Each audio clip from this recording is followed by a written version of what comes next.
Mesdames, Messieurs, amis des journaux, bonjour et bienvenue à ce rendez-vous de l'actualité.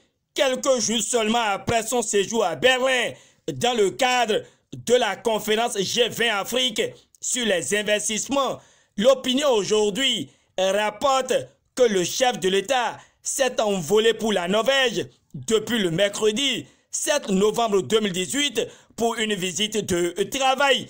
En marge de cette visite, le confrère explique que le chef de l'État a été successivement reçu par Madame Erna Solberg, chef du gouvernement du Royaume de Norvège, Sa Majesté Harald, roi de Norvège, et enfin par les parlementaires de la Commission des affaires économiques et de la défense à Oslo. L'opinion aujourd'hui notifie aussi que Patrice Talon a également participé en qualité d'invité d'honneur au 8e sommet nordique et africain des affaires, qui n'est rien d'autre qu'un cadre d'échange et de rencontre qui facilite la promotion de l'investissement et les relations commerciales entre les institutions de financement de projets de développement des opérateurs économiques norvégiens, ceux des pays scandinaves de la région et ceux de l'Afrique.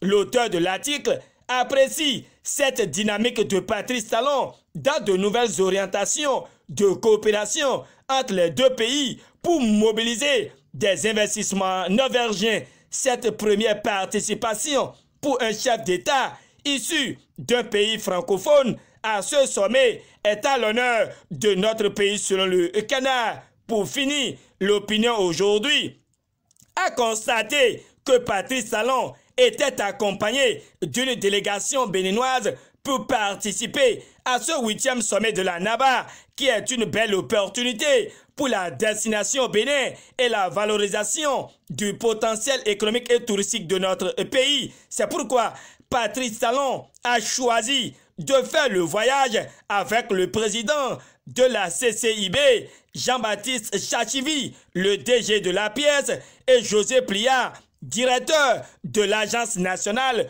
pour la promotion du patrimoine et le développement du tourisme. De toute façon, l'imprimé conclut que Patrice Talon est plus que jamais décidé à réussir son ambitieux programme d'action avant de donner lecture de l'intégralité de son discours hautement séduisant. La Nation donne la même information, mais relève pour sa part que Patrice Talon porte la voix de l'Afrique, et le Béninois libéré rajoute que l'homme a fait une remarquable intervention à la tribune. Oui, c'est une prouesse diplomatique pour les investissements et les échanges, précise l'actualité. Et les investisseurs ne tarderont pas à venir au Bénin, écrit la nouvelle génération. Le nouvel observateur nous sort de la diplomatie et nous fait cas de l'autosaisie du dossier Mentoyon par la Cour de répression des infractions économiques et du terrorisme. Criette en manchette le journal étale que la justice est de plus en plus mise à l'épreuve sous la rupture. L'autre vision apporte sa touche à cette actualité et clarifie que l'ancien président du conseil d'administration de la Caisse nationale de sécurité sociale, Laurent Mentoyon, et ses co-accusés seront devant la Cour spéciale le jeudi 15 novembre 2018 pour l'affaire CNSS-BIBE, alors que les journaux précédents opinent sur l'affaire CNSS-BIBE. Les 4 vérités notent une détermination des pays de la CEDEAO qui veulent mutualiser leurs moyens pour donner pour leur autosuffisance en ressources énergétiques.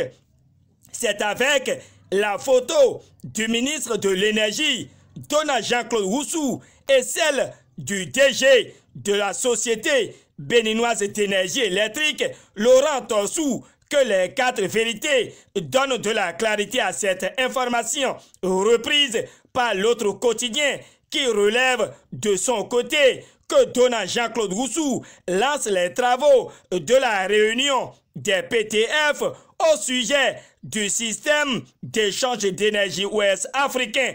Déjà, l'on peut retenir selon le potentiel qu'il y a mis en service d'ouvrages électriques réalisés par la BERM. À cœur joie, le confrère déclare que Jean-Claude Oussou apporte de la lumière dans les collines.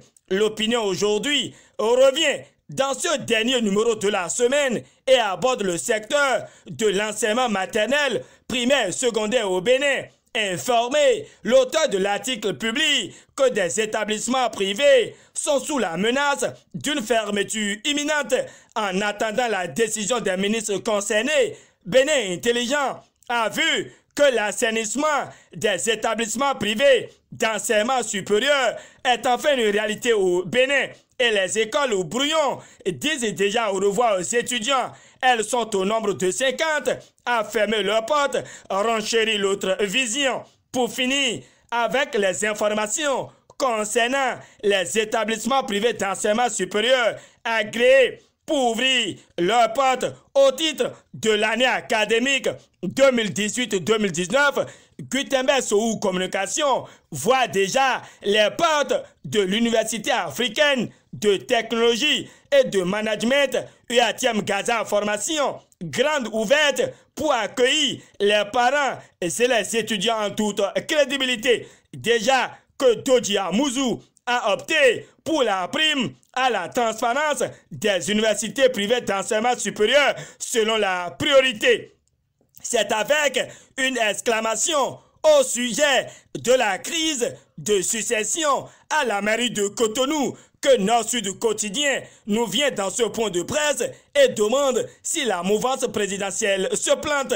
Mais Matin Libre, lui, a tendance à connaître la date réservée par la Cour suprême pour rendre sa décision concernant le contentieux qui prévoit la mairie de Cotonou. En tout cas, l'autre quotidien voit qu'une rude bataille est en perspective dans le camp de Patrice Talon pour les législatives de 2019 et le rêve du président Luc Sétondié Atrokpo sera bientôt une réalité car le Béninois libéré croit savoir que l'homme a signé avec l'Association des maires francophones l'accord de construction du siège de l'Association nationale des communes du Bénin.